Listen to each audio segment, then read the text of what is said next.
বিসমিল্লাহির রহমানির রহিম।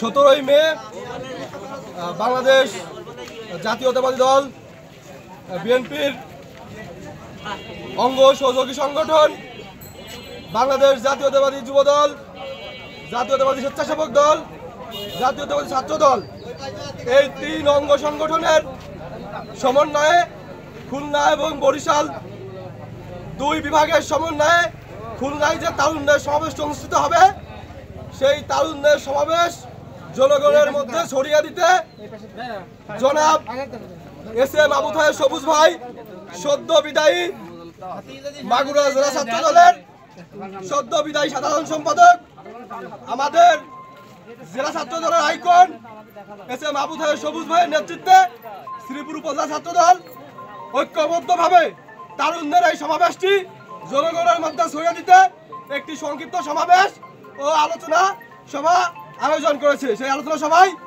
আমরা সবাই স্বতঃস্ফূর্তভাবে অংশগ্রহণ করব এবং আলোচনা সভাটি সফল করবো ইনশাআল্লাহ।